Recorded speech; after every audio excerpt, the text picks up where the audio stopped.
Hello hi नमस्कार. तुमच्या सगळ्यांचं स्वागत आहे माझ्या नवीन ब्लॉगमध्ये. तर मी आहे कोकणामध्ये गणपती आणि गौराईसाठी आलेले आहे. गेले 2 दिवस झाले मी आले होते. गणपती बाप्पाला येऊन 2 दिवस झाले होते आणि आज तिसरा दिवस आहे आणि गौराईचं आगमन आहे आमच्या घरी. त्याच्यामुळे सगळी गडबड चालू होती. मी इथे मस्तपैकी आंघोळ करून आले. तुळशीची पूजा केली. तुळशीभोवती मस्त रांगोळी वगैरे काढून तुळशीला सजवून घेतलं. बघा किती छान हळदी कुंकवाची पावलं काढून घेतली होती. स्वस्तिक काढलं आणि घराच्या चारोवर मस्तपैकी रांगोळीने घर सजवून घेतलं. आणि मग नंतर गणपती बाप्पाला नैवेद्य दाखवायचा होता म्हणून आमच्या अंगणाच्या बाहेर मस्त आमच्या सासऱ्यांनी खूप अशी छान बाग सजवली होती. तिकडे वेगवेगळ्या प्रकारचे खूप सारे झाडं होते. मग त्याच्यातूनच मी केळीचं पान तोडून आणलं आणि गणपती बाप्पाला नैवेद्य अर्पण केला. आरती वगैरे करून झाली होती आमची. गणपती बाप्पाला नैवेद्य दाखवल्यानंतर आम्ही सगळ्यांनी नाश्ता वगैरे केला.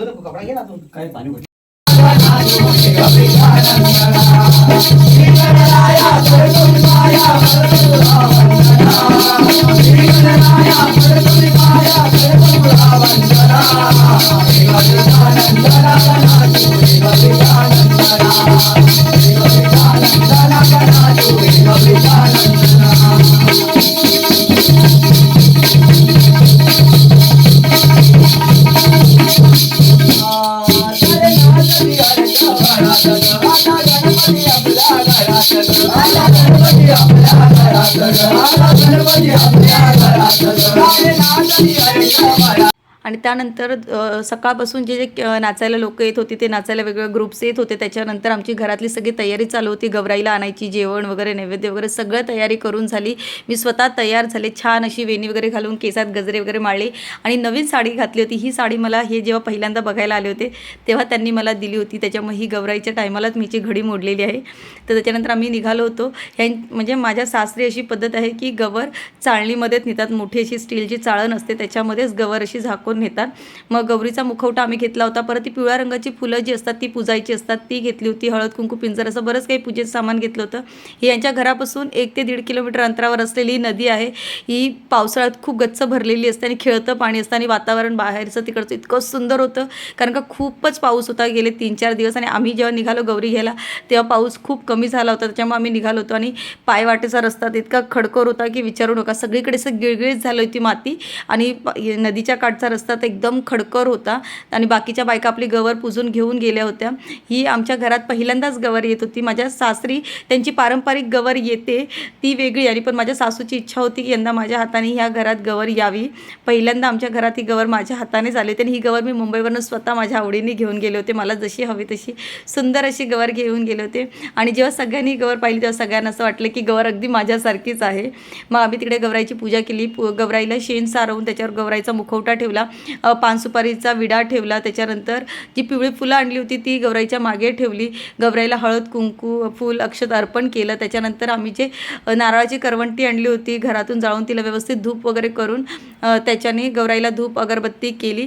गौराईला छान अशी नथ घातली आणि मस्तपैकी साखरेचा नैवेद्य दाखवून गौराईची मी नजर काढली कारण का आमच्या गौराईला कोणाची दृष्टी लागू नये असं वाटत होतं. गौराईला म्हटले यंदा तू माझ्या हाताने माझ्या घरात पहिल्यांदाच येतेस. सदैव माझ्या पाठीशी उभी राहा. माझ्या घराचं सगळ्यांचं रक्षण कर. आमच्या सगळ्यांना तुझ्या कृपादृष्टी राहू दे असं तिच्याकडे म्हटलं. आणि तिला पुन्हा आम्ही घरी घेऊन जायला निघालो. जाताना त्या नदीच्या काठची दगडंसुद्धा घ्यायची असतात. आम्ही थोडी दगडं पण घेतली. ती पूजेला लागतात. त्याच्यानंतर मी हा नदीकडचा रस्ता पहिल्यांदाच पाहिला होता. माझ्या लग्नाला जेमतेम अजून 6च महिने झालेत. त्याच्यामुळे मला या गावातलं जितकंसं काही माहिती नाही आहे. मी मुंबईलाच प्रॉपर असते. त्याच्यामुळे या गावातल्या ज्या काही परंपरा आहेत रीतिरिवाज आहेत मी खूप आवडीने शिकते आणि मला खूप आवडतं. माझे हे म्हणत होते पटापट चला कारण का खूप जोरात पाऊस येणार आहे. बाहेरचं वातावरण तुम्ही बघू शकता एकदम काळोख झाला होता आणि खरंच खूप जोरात पाऊस आला. त्यानंतर मग आम्ही फटाफट निघालो. गौराई मस्त डोक्यावर घेतली. खडकर रस्ता निघून गेल्यानंतर जरा चांगला रस्ता होता त्याच्यामुळे गौराई छान अशी डोक्यावर घेऊन मी निघाले. आणि माझ्याच हाताने गौराई येते म्हटल्यावर मला खूप खूप जास्त आनंद होत होता कारण का मी पहिल्यांदा गवर घेऊन घरी चालले होते. मी नेहमी महालक्ष्मीची पूजा तर करतेच. माझ्या घरी नवरात्रीत घट आणि देवी तर बसतेच पण गौराईची पूजा पहिल्यांदाच होते त्याच्यामुळे मला खूप एक्साइटमेंट होती. हे आमच्या गावातलं साईबाबाचं मंदिर आहे. खूप सुंदर असं मंदिर आहे आणि तिकडचाच हा रस्ता आहे, पण हाही रस्ता खूप गिळगिळीत होता, त्याच्यामुळे मला भीती वाटत होती.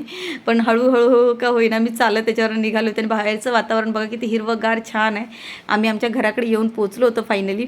दाराजवळ आल्यानंतर उभे राहिलो आणि माझ्या सासूबाई आल्या तांब्या घेऊन पाण्याचा आणि त्यांनी पाय वगैरे स्वच्छ धुतले आणि मग नंतर घरात यायला सांगितलं. इथपर्यंतचा प्रवास माझा खूप खडकर होता, पण व्यवस्थितपणे गवर मी घेऊन आले. मी पहिल्यांदाच घेऊन येत होते. माझ्या ह्यांना थोडी भीती वाटत होती की गवर व्यवस्थित आणशील की नाही. त्यांना विश्वास होता की आणेल, पण रस्ता इतका खराब असल्याने त्यांना थोडी भीती वाटत होती. मग फायनली आम्ही घरात आलो, पाय वगैरे आईने धुतले आणि मग नंतर सांगितलं तुळशीला 5 प्रदक्षिणा घाल. मग 5 तुळशीला प्रदक्षिणा घातल्या आणि मग गवर त्या फुलांनी जे सजवलेलं आहे आम्ही जागा, तिकडे गवर मी व्यवस्थितपणे बसवणार होते. आणि 5 प्रदक्षिणा झाल्यानंतर माझ्या जावेने येऊन गौरीला ओवाळलं, हळद कुंकू केलं, औक्षण केलं गौराईचं व्यवस्थितपणे. मग त्यांना हळद कुंकू लावून औक्षण वगैरे झाल्यानंतर गौराई तिकडे ठेवली. जी फुलाची रास आम्ही रांगोळी केली त्याच्यावर ठेवली. मग नंतर मी गौराईला पुन्हा पूजलं, व्यवस्थित हळद कुंकू अर्पण केलं, गौराईला छान असं पूजलं. मग तुळशीलाही पूजलं, व्यवस्थित त्यांची पूजा केली. सागर संगीत जशी मला येते त्या मनोभावाने मी गौराईची पूजा केली. शेवटीला आपल्या मनाचं पावित्र्य जास्त महत्त्वाचं आहे असं मला वाटतं. तुम्ही पूजा कशीही करा, साधी भोळी तोकडी बोकडी कशीही करा, पण ती पूजा देवापर्यंत पोहोचणं महत्त्वाचं आहे. तुमच्या मनाचं पावित्र्य चांगलं असावं असं मला असं वाटतं. त्याच्यानंतर आम्ही हळदी कुंकवानी भरलेलं ताट होतं, त्याची छाप हाताने गौराईच्या चारो बाजूला काढली, ज्याच्याकरून गौराईची पावलं आपल्या घराला लागतात असं मानलं जातं.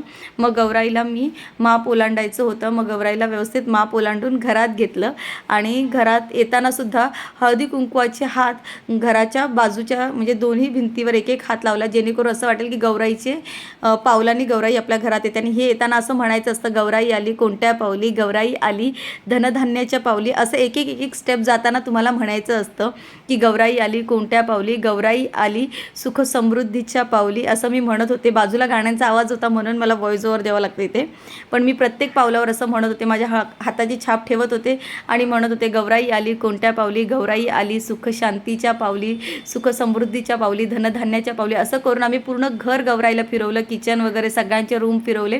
त्याच्यानंतर गौराईला जागेवर बसवलं. नेक्स्ट पार्ट नक्की बघा.